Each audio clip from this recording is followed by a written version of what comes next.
Hati-hati, berbagai pelanggaran ini bisa menyebabkan pencabutan sertifikat DJID.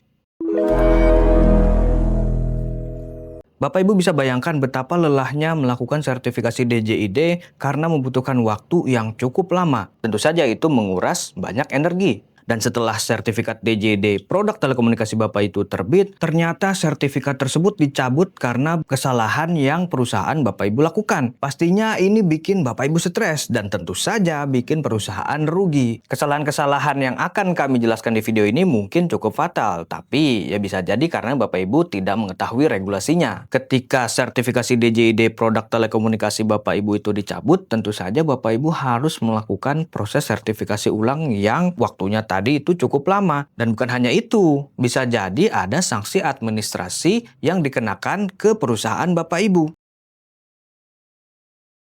Pencabutan sertifikasi DJID sendiri artinya sertifikat yang sudah dimiliki oleh produk telekomunikasi Bapak Ibu itu dinyatakan tidak berlaku lagi.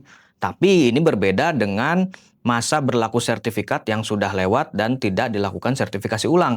Kalau hal tersebut Bapak Ibu hanya tinggal melakukan sertifikasi ulang. Tapi kalau sertifikat DJID ini dicabut, itu menunjukkan bahwa ada pelanggaran yang dilakukan oleh perusahaan pemohon sertifikasi atau pemegang sertifikat DJID tersebut. Pencabutan sertifikat DJID sendiri sudah diatur dalam regulasi Peraturan Menteri Komunikasi dan Informatika atau Permenkominfo nomor 3 tahun 2024 tentang sertifikasi alat telekomunikasi dan atau perangkat telekomunikasi. Ini adalah regulasi umum terkait proses sertifikasi DJID. Aturan terkait pencabutan sertifikasi DJID sendiri tertuang dalam bab 8 tentang sanksi administratif. Setelah melakukan pencabutan sertifikat DJID, maka DJID selaku operator sertifikasi akan mengumumkannya di website sertifikasi.postel.go.id. Bapak Ibu bisa melihat daftar sertifikat DJID yang dicabut di laman tersebut. Di dalam bab 8 regulasi tersebut itu ada beberapa alasan kenapa bisa sertifikat DJID itu dicabut. Yang pertama itu karena terindikasi pelanggaran setelah DJID melakukan post-market surveillance atau PMS. Ini adalah proses pengawasan produk telekomunikasi yang dilakukan oleh DJID selaku regulator sertifikasi DJID. Setiap tahun DJID akan melakukan sampling acak produk-produk telekomunikasi yang ada di pasaran. Setelah itu akan dilihat apakah produk tersebut punya sertifikat DJID atau tidak. Kalau misalnya punya, akan dilihat juga apakah spesifikasi terutama fitur telekomunikasinya masih sesuai dengan yang tertera di sertifikat atau tidak. Nah, pencabutan sertifikat DJID ini bisa terjadi karena spesifikasi telekomunikasi dari produk tersebut sudah tidak sesuai dengan yang tertera di sertifikat. Jika hal ini terjadi pada produk telekomunikasi Bapak Ibu, DJID akan memberi pemberitahuan lewat email yang tertera dalam sertifikat DJID atau yang tertera dalam data yang ada di DJID. Setelah surat pemberitahuan ini keluar, Bapak Ibu dilarang memperdagangkan produk telekomunikasi selama 7 hari. Selain itu, dalam jangka waktu 21 hari, Bapak Ibu bisa mengajukan banding ke DJID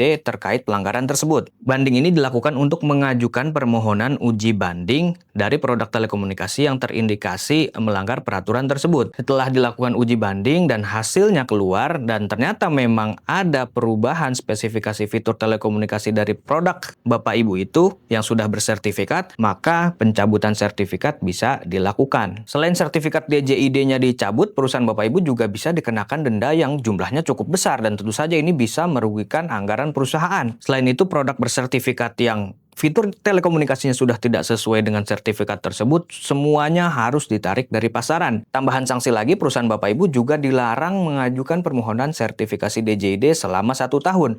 Bayangkan semua sanksi tersebut pasti akan bikin perusahaan Bapak Ibu rugi. Sudah mah produknya ditarik dari pasaran, artinya tidak ada keuntungan lagi yang bisa didapatkan. Kemudian Bapak Ibu dikenakan sanksi, harus keluar lagi biaya dari perusahaan. Kemudian dilarang untuk mengajukan permohonan sertifikasi DJID selama 1 tahun, yang artinya Bapak Ibu tidak bisa menjual produk telekomunikasi terbaru. Alasan kedua pencabutan sertifikat DJID ini dilakukan karena perusahaan Bapak Ibu tidak memenuhi persyaratan pemasangan label DJID. Untuk persyaratan pemasangan label DJID ini Bapak Ibu bisa lihat di video kami yang lainnya. Label DJID sendiri harus Bapak Ibu pasang, kemudian bukti pemasangannya harus Bapak Ibu upload di akun e-sertifikasi DJID maksimal 30 hari setelah sertifikat terbit. Nah, pencabutan sertifikat DJID ini bisa dilakukan karena melanggar aturan tersebut. Tapi pencabutan ini tidak dilakukan setelah 30 hari masa tenggat waktu itu. Karena dalam prosesnya setelah 30 hari Bapak Ibu tidak melampirkan bukti pemasangan label DJID, maka DJID akan memberikan surat peringatan 1 atau SP1. SP1 ini berlaku selama 14 hari. Setelah 14 hari Bapak Ibu masih belum melampirkan bukti pemasangan label, maka DJID akan mengeluarkan surat peringatan 2 yang juga berlaku selama 14 hari. Jika masa tenggat waktu tersebut Bapak Ibu masih belum juga melampirkan bukti pemasangan label, maka DJID akan mengeluarkan surat peringatan terakhir sekaligus sanksi pencabutan sertifikat DJID. Selain itu, ada sanksi tambahan lainnya, yakni perusahaan Bapak Ibu dilarang untuk mengajukan permohonan sertifikasi DJID selama 6 bulan. Sama seperti masalah sebelumnya, ini bisa merugikan perusahaan karena dalam 6 bulan Bapak Ibu artinya tidak bisa meluncurkan produk telekomunikasi yang baru, dan ini bisa merusak agenda perusahaan dan tentu saja merugikan perusahaan. Alasan ketiga kenapa sertifikat DJID itu bisa dicabut adalah perusahaan Bapak Ibu melanggar aturan perdagangan repeater atau booster. Repeater atau booster sendiri merupakan perangkat atau alat penguat sinyal, terutama sinyal seluler. Nah, di Indonesia, penjualan produk repeater atau booster ini harus dilakukan ke penyedia operator seluler yang ada di Indonesia. Jika ternyata Bapak Ibu melakukan penjualan repeater atau booster ini ke pihak lain selain operator seluler yang ada di Indonesia yang legal, maka sertifikat DJID dari produk repeater atau booster tersebut bisa dicabut. Mengapa demikian? Karena repeater atau booster ini jika disalahgunakan penggunaannya bisa mengacaukan sinyal seluler yang tentu saja bisa berdampak besar kepada masyarakat Indonesia. Jadi memang harus ditaati dan diatur dengan ketat terkait penjualan produk seperti ini. Setelah sertifikat dicabut, tentu saja Bapak Ibu bisa melakukan banding dengan melampirkan bukti-bukti yang menguatkan bahwa Bapak Ibu tidak melakukan pelanggaran tersebut. Tapi tentu saja ini membutuhkan waktu, kemudian harus direview, dan kalau misalnya tetap saja sanksi ini berlaku, ya otomatis sertifikat DJID dari produk repeater atau booster tersebut tetap dicabut. Alasan terakhir dan mungkin ini yang paling fatal adalah jika Bapak Ibu ketahuan menggunakan dokumen-dokumen yang tidak sah dalam proses sertifikasi DJID. Entah itu dokumen yang tidak valid, dokumen yang tidak benar, atau bahkan dokumen palsu. Proses pencabutan sertifikat DJID karena alasan ini bisa dilakukan DJID kapan saja karena DJID bisa melakukan review terhadap dokumen-dokumen dari pemohon sertifikasi DJID atau mungkin mendapatkan laporan dari berbagai pihak terkait produk telekomunikasi yang sudah bersertifikat tersebut ternyata diduga adanya pelanggaran dan lain sebagainya. Jika ini terbukti, maka DJID akan langsung memberikan pemberitahuan kepada perusahaan Bapak Ibu bahwa sertifikat DJID dari produk telekomunikasinya itu dicabut. Selain sertifikat DJID-nya ini dicabut, karena pelanggaran ini sudah melanggar hukum yang ada di Indonesia, maka ada sanksi-sanksi lainnya. Yang pertama tentu saja perusahaan Bapak Ibu akan dikenakan denda yang jumlahnya cukup besar. Kemudian perusahaan Bapak Ibu juga tidak boleh mengajukan permohonan sertifikasi DJID selama 2 tahun. Semakin lama perusahaan Bapak Ibu dilarang untuk mengajukan permohonan sertifikat DJID, tentu saja akan semakin merugikan perusahaan, dan sudah pasti karena pelanggaran ini adalah pelanggaran yang melanggar hukum di Indonesia, perusahaan Bapak Ibu mungkin akan di blacklist atau bisa jadi perusahaan Bapak Ibu itu akan dipantau lebih ketat terutama dalam proses sertifikasi DJID karena ditakutkan melanggar kembali. Tapi kalau misalnya Bapak Ibu keberatan dengan alasan pencabutan sertifikat DJID ini, Bapak Ibu juga bisa melakukan banding.